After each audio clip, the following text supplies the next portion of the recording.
Hola, mi nombre es Jessica Marisola Redondo Lugo de Sistemas Computacionales, quinto semestre.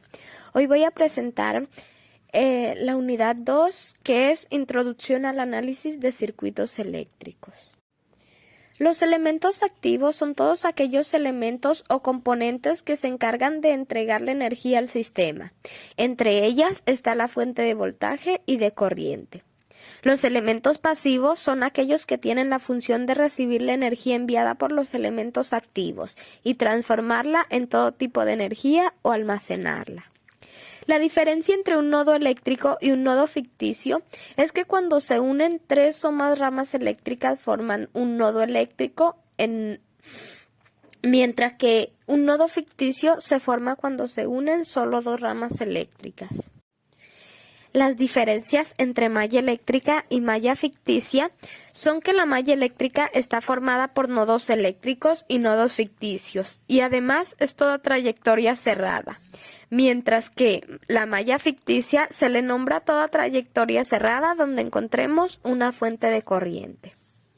Un circuito eléctrico es un conjunto de elementos conectados entre sí que permiten generar, transportar y utilizar la energía eléctrica con la finalidad de transformarla en otro tipo de energía.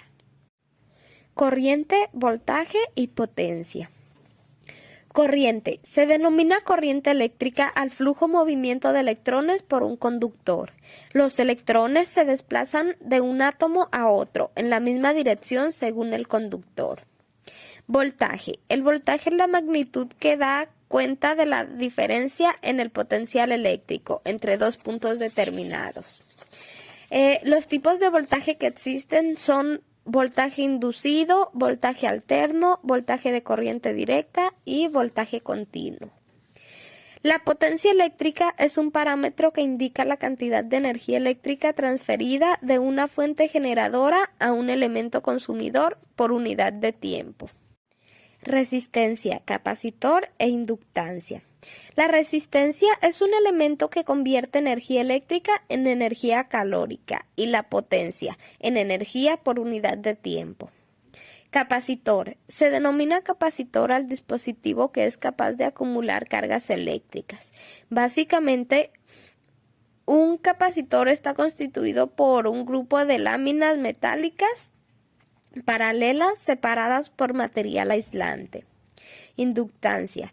Debido a que el campo magnético alrededor de un conductor es muy débil, para aprovechar la energía de dicho campo magnético se desarrolla al alambre conductor y de esta forma se obtiene lo que se conoce como inductancia.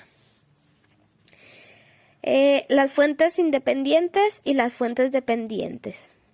Las fuentes independientes son aquellas que mantienen el mismo voltaje en las terminales, mientras que las fuentes dependientes son aquellas en las que el voltaje que generan está en función de otra variable que puede ser otro voltaje o corriente en alguno de los elementos del circuito. Ley de Ohms y ley de Kirchhoff. La ley de Ohms relaciona las magnitudes de voltaje, resistencia e intensidad.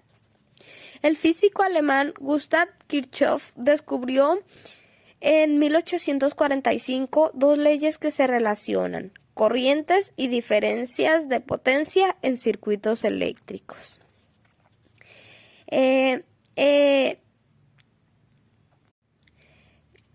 Thevenin descubrió cómo simplificar un circuito, por muy complicado y grande que sea, en un pequeño circuito como una resistencia y una fuente de tensión en serie. Hasta aquí llegó el video. Muchas gracias.